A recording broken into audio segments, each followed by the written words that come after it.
समस्याओं को समझने के बाद भी उन समस्याओं का समाधान नहीं निकाल पाते हैं।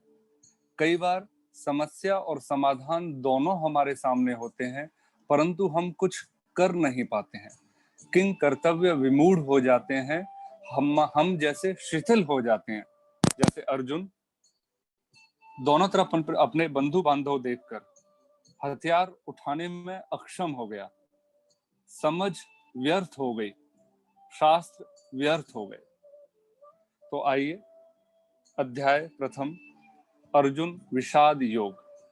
यहाँ अर्जुन जब भी बोला जाए या पढ़ा जाए तब हम अपने आप को रखें तो बहुत अच्छी तरह समझ पाएंगे। मैं एक समस्यात्मक स्थिति से आज के सत्र की शुरुआत करना चाहता हूं ताकि एक समाधान रूप में एक कहानी प्रस्तुत हो, तो आज के सत्र का जो लाभ है वो हमें पूर्ण रूप से प्राप्त होगा। जिस प्रकार अर्जुन विषादग्रस्त है, हम भी उसी तरह विषादग्रस्त हैं। हमारे सामने भी अनेक ऐसी समस्याएं हैं या नहीं भी हैं, तो कभी कभी सत्र से अलग होते हैं, कभी शांत बैठते हैं, तो हमें उन्हें सोचना चाहिए, उन्हें समझना चाहिए। जो अर्जुन को अभी मौका मिला है, युद्ध के समय समझने का मौका मिला है, वो जरूरी नहीं है कि हम युद्ध के ग्रस्त होने पर ही समस्याग्रस्त होंगे। हमारे जीवन में हर पल हर क्षण युद्ध चलता रहता है। तो एक प्रश्न है जिसे हमें समझना है कि हमने कभी खुद से प्रश्न किया है कि हम कितने धर्म से रिलेटेड हैं, कितना अपने धर्म को स्वीकार करते हैं। अपने से को भी छोड़ दीजिए, हम कितने धर्मवान हैं, हम कितने शास्त्रज्ञ हैं, शास्त्रों को जानने वाले हैं। जैसे हम महाभारत श्रीमद् भगवत गीता को पढ़ रहे हैं, अध्ययन कर रहे हैं, और बहुत सारे श्लोकों का अध्ययन हम कर चुके हैं। तो ये प्रश्न मुझसे पूछा गया कि क्या हम सच में धार्मिक हैं, क्या हम धर्म का पालन करने वाले हैं, या जो भी शास्त्र हमने पढ़े हैं, जो भी हमारे अपने शास्त्र हैं, क्या हम उनको अच्छी तरह समझते हैं।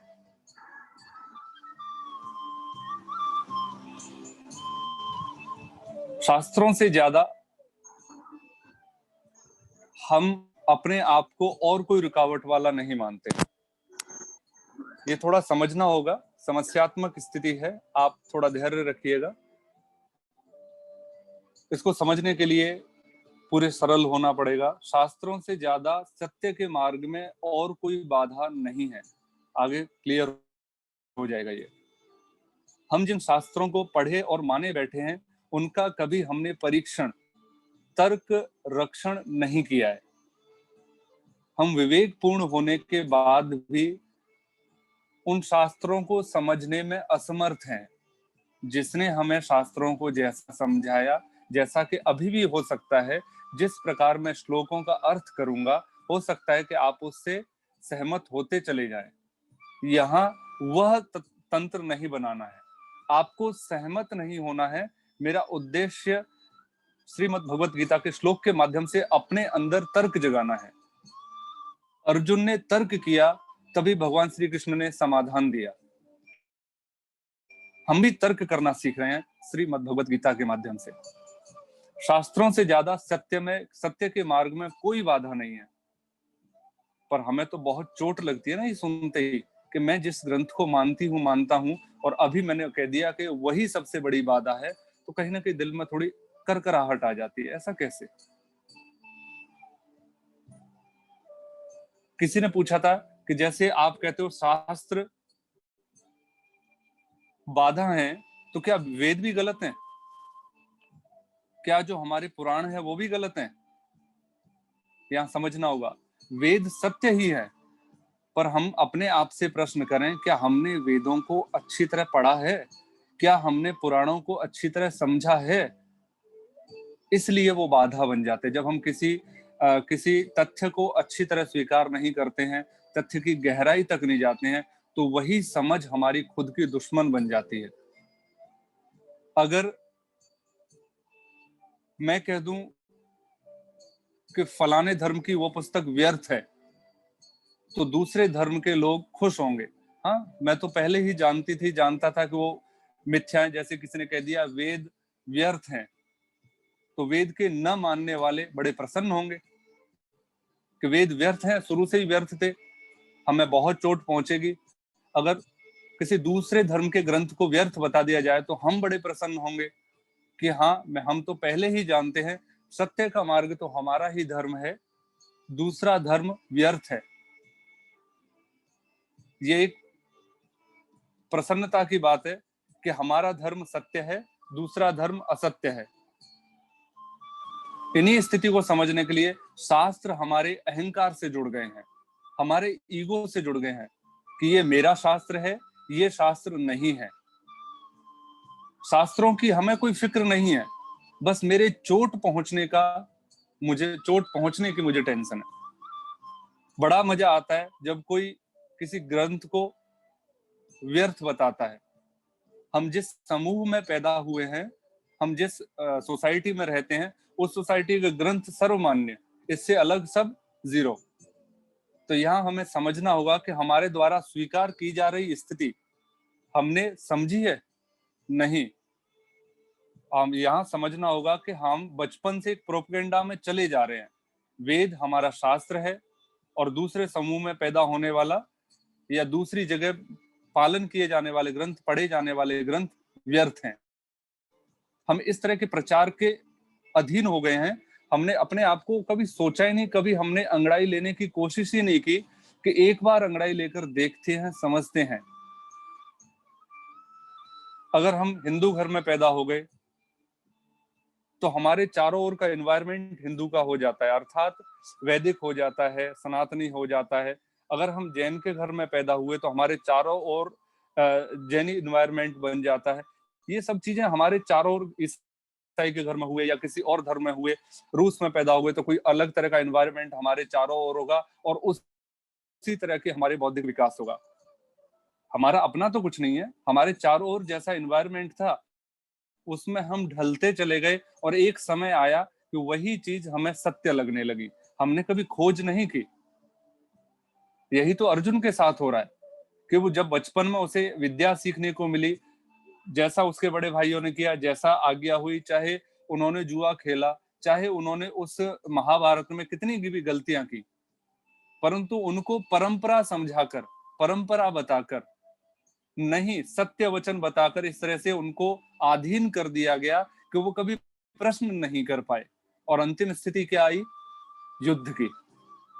हमने कभी चीजों को स्वीकार ही नहीं किया, हम बहते चले गए।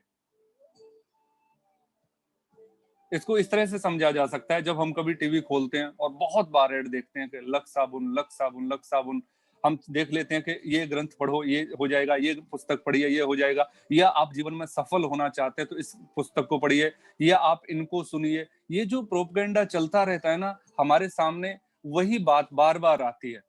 ये एक सूत्र है, रेडियो पर दोहराया जाता है कि सुंदर चेहरा बनाना है तो फलानी अभिनेत्री ने फलाना साबुन यूज किया था, आप भी उसी साबुन को जोड़ो। यही तो है, अभिनेत्री के चेहरे और लक्स साबुन के बीच में संबंध जोड़ दिया सुंदर होने का। ये भी तो एक प्रोपेगेंडा है, हम सभी परिचित हैं इस चीज से, पर फिर भी बहुत सारी दुनिया ऐसी फेर में चली जा रही है। अगर सत्य को पाना है, यहाँ भी देखिए, अगर हमें सत्य को खोजना है तो भी हमें बहला फुसला दिया जाता है कि फलाने ऋषि ने रामायण, फलाने ग्रंथ को पढ़कर सत्य की खोज कर ली थी। ये जो जोड़ा गया ना, ये वैसी ही कोशिश है जैसे अभिनेत्री और लक्स साबुन को जोड़ दिया गया है। आपको सुंदर होना है तो लक्स साबुन से नहाना पड़ेगा, स्नान करना पड़ेगा। अगर आपको सत्य की खोज करनी है तो वो ऋषि ने सत्य की खोज की थी, उन्हीं के अनुसार आपको चलना पड़ेगा। अगर सत्य पाना है तो फलाने ऋषि ने फलानी पुस्तक पढ़ी थी, आप उसके भक्त हो जाइए। फिर रोज दोहराने पर आदमी का चित्र कमजोर पड़ जाता है और रिपीटिशन में वो भूल जाता है कि वो क्या कर रहा है। वो रोज दोहरा रहा है, रोज दोहरा रहा है और हमें पता भी नहीं चलता हम जिस रास्ते पर निकल चुके हैं। वहां मान लीजिए रास्ते पर निकलते हैं और देखते हैं चारों तरफ एक ही चीज के ऐड लगे हुए हैं, बहुत सारे बहुत सारे बहुत सारे।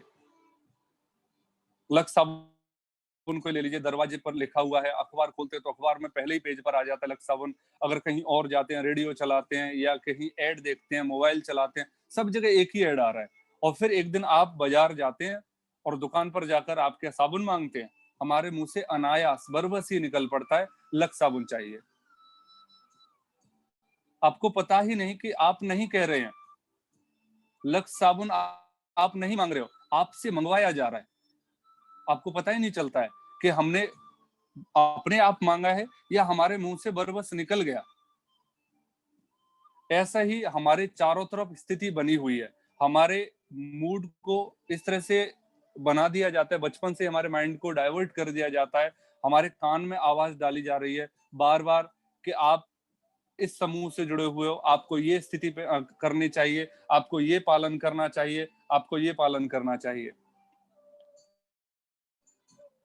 और इस प्रचार में जितने हम बंधते चले जाते हैं उतने परतंत्र हो जाते हैं। और हम शास्त्रों का विरोध नहीं है करते, हम अपना विरोध करने में लग जाते हैं। क्योंकि मैंने बचपन से अब तक जो सीखा है, अर्जुन इसीलिए तो विषादग्रस्त है कि उसने अपने जीवन में जो सीखा था, जो शास्त्र पढ़े थे कि इस तरह से नीति होती है, इस तरह से धर्म होता है, इस तरह से व्यवहार होता है, वो सब कुछ तो रखा रह गया। आज सिर्फ एक धर्म बचा है, मारना काटना। एक दूसरे के सम्मुख हैं हम। तो वो धर्म कहाँ गया जो शास्त्र पढ़े थे, जो शांति का रास्ता दिखाते थे, जो सरलता का रास्ता दिखाते थे, जो सेवा का मार्ग दिखाते थे, वो सभी तो रखे रह गए ना। तो यहाँ भी यही है, हमारे भी बचपन से हमें सिखाया जा रहा है कि केवल इतनी पूजा कर लेने से आप धार्मिक हो जाओगे और आप इस तरह के कार्य करोगे तो अधार्मिक हो जाओगे। वहीं दूसरे धर्म में चले जाइए, दूसरे देश में, दूसरे एनवायरमेंट में चले जाइए, वही सत्य हो जाता है और हमारा अपना जो सेवा का भाव है वो अधर्म कहलाने लग जाता है।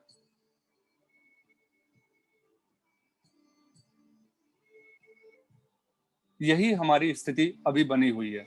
इसका समाधान बड़े सुंदर शब्दों में, क्योंकि अभी इस समस्या को और थोड़ा समझ लेते हैं श्लोकों के माध्यम से। आइए श्रीमद् भगवत गीता के प्रथम अध्याय के 33वें श्लोक को समझने का प्रयास करते हैं। येषाम अर्थे कांक्षितम नो राज्यम भोगाः सुखानि च त इमे अवस्थिता युद्धे प्राणांस त्यक्त्वा धनानि च। मतलब इतना ज्यादा ग्रसित था, जिसको समझा जा रहा था कि युद्ध करने से मुझे राज्य की प्राप्ति होगी, राज्य प्राप्त करने से मैं राजा बनूंगा। राज्य प्राप्त करना मुझे इसलिए है क्योंकि इन्होंने मुझे युद्ध में जुए में हराया था, या इनसे मिलना, इनसे युद्ध करना है। बहुत सारे रीजन दिमाग में बिठाए हुए अर्जुन चला जा रहा है, परंतु अभी उसकी क्या स्थिति है? सब कुछ तो व्यर्थ हो गया, क्योंकि वे सब लोग जिनके लिए राज्य, भोग, सुख की इच्छा, धन, जीवन की आशा त्याग कर युद्ध के लिए मैं खड़ा हूं, वो तो है तो मृत्यु ही। मैंने जिस युद्ध को सुख का साधन माना था, जिस युद्ध को संपत्ति प्राप्त करने का साधन माना था, जिस युद्ध को अपना बदला लेने का साधन माना था, जिसको धर्म मानकर मैं चला था, उसका अंतिम परिणाम क्या है? मृत्यु, हत्या करना, संहार करना। अगले श्लोक में और ही गहराई से जाने का प्रयास है। आचार्यः पितरः पुत्रास् तथैव च पितामहः मातुलाः श्वशुराः पौत्राः श्यालाः संबंधिनः तथा। हे मधुसूदन, अर्जुन पूछ रहा है कृष्ण से कि हे मधुसूदन कृष्ण, गुरुजन जिनसे मैंने चरण छुए, जिनको मैंने अपना आदर्श माना, ताऊ, चाचा, मेरे पुत्र, जिनको मैंने शिक्षा दी हमेशा सेवा करने की, बड़ों की आज्ञा मानने की, धर्म का पालन करने की, पितामह जिनसे मैंने ये सारी शिक्षा प्राप्त की, मेरे मामा, मेरे ससुर, मेरे पोते, मेरे साले, सगे संबंधी, सब जिनके साथ मैंने बैठकर अध्ययन किया, धर्म का परिपालन किया, अपने आप का स्वरूप निखारा, उन सब से मैं युद्ध के लिए प्रेरित हो रहा हूं। अब इसे अपने जीवन में कैसे अपनाओगे? अब आप सोचकर देखो, कई बार हमें उन्हीं लोगों से शिकायत होने लग जाती है जो लोग कभी हमारे आदर्श होते हैं, जो लोग कभी हमारे मित्र होते हैं। यहां भी तो वही स्थिति है कि ये कैसी स्थिति है, जिनको मैं अपने सगे संबंधी मानता था, उनको आज मैं अपने दुश्मन मान रहा हूं। इसको इस तरह समझा जा सकता है, संबंध, रिश्ते नाते या मित्रता कैसी होनी चाहिए? मित्रता तो निस्वार्थ होनी चाहिए। मित्रता, कौन तुम्हारा मित्र है, किसको तुम अपना मित्र मानते हो? क्योंकि सभी अपने स्वार्थों के लिए जी रहे हैं। जिसको तुम मित्र कहते हो वो भी अपने स्वार्थ के लिए तुमसे जुड़ा हुआ है, और तुम भी अपने स्वार्थ के लिए उसे मित्र कहते हो। यानी अगर मित्र वक्त पर काम आ जाए तो हमारी मित्रता पर खरा उतर गया, और अगर हमारा मित्र समय पर काम नहीं आया, हमारी अपेक्षा के अनुरूप नहीं हुआ, तो हम मित्रता तोड़ देते हैं। पर कभी सोचा है क्यों? वक्त पर काम आने का मतलब है जो मेरे स्वार्थ की जरूरत को पूरा करे, जो सेवा के लिए हमेशा तत्पर रहे। तो दूसरा भी यही सोचता है कि आप उसकी मित्रता के लायक तभी हो जब आप उसके स्वार्थ के अनुरूप कार्य करो, उसके समय पर काम आओ। लेकिन ये मित्रता कैसी है?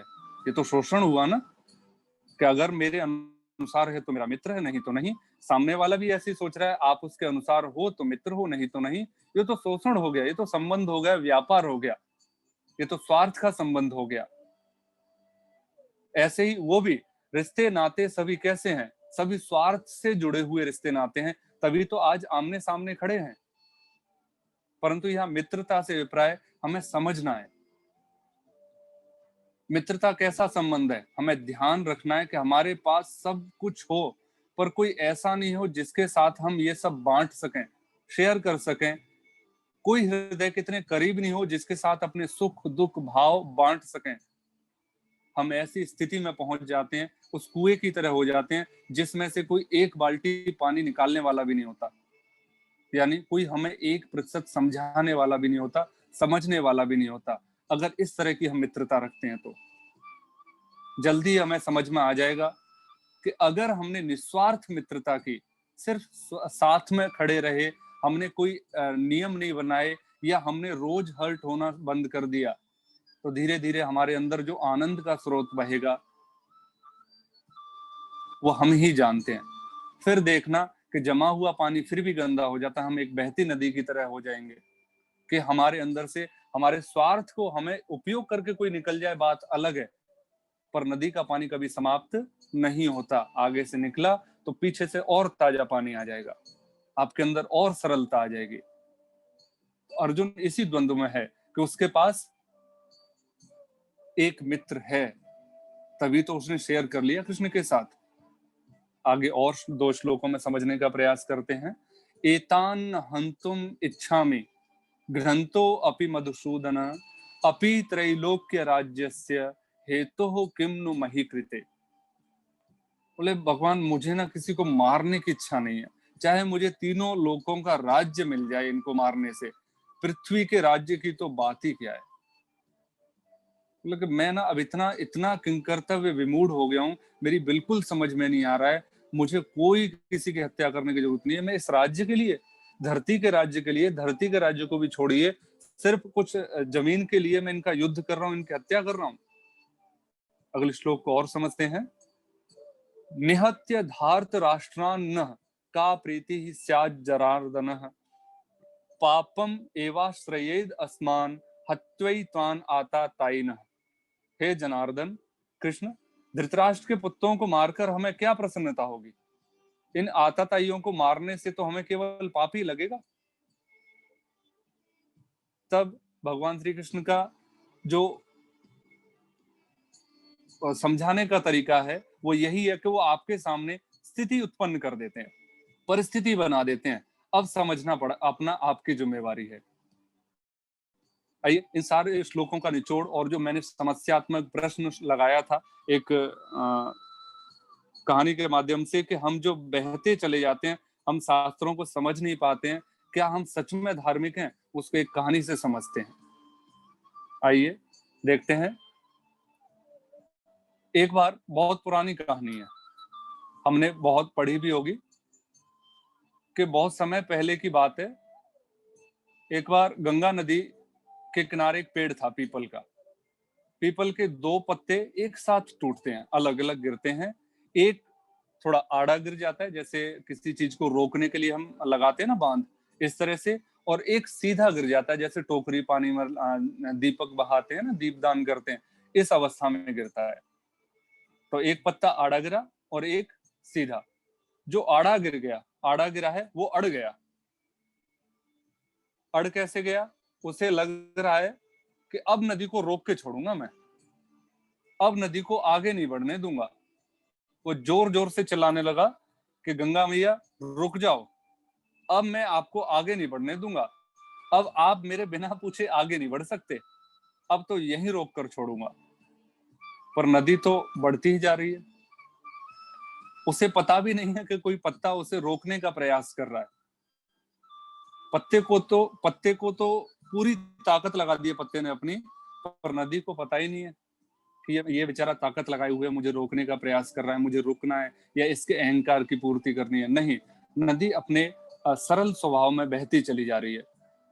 अब बचा तो उसकी पीड़ा और कष्ट, दूसरा पत्ता उसके भाव के साथ बहता जा रहा है, बहाव के साथ बहता जा रहा है।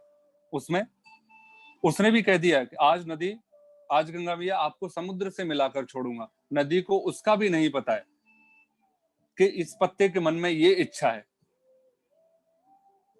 अब यहां दोनों को समझना है कि जो पत्ता नदी से लड़ रहा है और जो पत्ता नदी को रोकने की कोशिश कर रहा है और जो पत्ता नदी के साथ बहे चला जा रहा है, यही हमारी स्थिति है कि हमें जन्म तो मिला है, अब चाहे व्यक्ति ब्रह्म की इच्छा के अतिरिक्त कुछ भी कर नहीं पाता है। समझना इस चीज को, हम भगवान की इच्छा के अतिरिक्त कुछ नहीं कर पाते हैं, तो हम उन पत्तों की तरह बन सकते हैं, लेकिन लड़ सकता है, इतनी स्वतंत्रता है। जैसे पत्ता लड़ रहा है ना, वैसे ही हम भगवान की इच्छा के विरुद्ध लड़ तो सकते हैं पर जा नहीं सकते। या फिर इतनी स्वतंत्रता है कि भगवान की इच्छा को स्वीकार करते हुए बहते चले जाएं। तो आज के इन श्लोकों में हमने यही समझना है कि हम किस पत्ते की तरह हैं। हम परमात्मा की इच्छा के विरुद्ध लड़कर खड़ा होना चाहते हैं, अपने अपने उल्टे सीधे नियमों में बंधकर, या परमात्मा की इच्छा के साथ बहते चले जाएं, अपने आप को समर्पित कर दें, सरल कर दें। परंतु नहीं, जैसे ही यहाँ से स्वतंत्र हुए, हम भी अपने आप को स्वतंत्र समझने लगते हैं। हम भी अपने आप को आड़े पत्ते की तरह खड़ा कर लेते हैं, समाज को आड़ा पत्ता बना लेते हैं, आड़ बना लेते हैं, अपने सिद्धांतों की आड़ ले लेते हैं। हम भूल जाते हैं कि नदी हमारे रोकने से नहीं रोकेगी, परमात्मा के अनुरूप हमें चलना है। ये स्वीकार करते हुए आज के सत्र का समापन करते हैं। आइए परमपिता परमात्मा का धन्यवाद करते हैं। हे परमपिता परमात्मा, हमें ऐसे ही सन्मार्ग में नियोजित रखिए, ऐसे ही हमारी बुद्धि को सन्मार्ग में प्रेरित कीजिए, हमें सामर्थ्यवान बनाइए और हमारी रुचि आध्यात्म में दिन प्रतिदिन और बढ़ाइए और दुगनी कीजिए। सभी को सादर नमस्ते, धन्यवाद जी।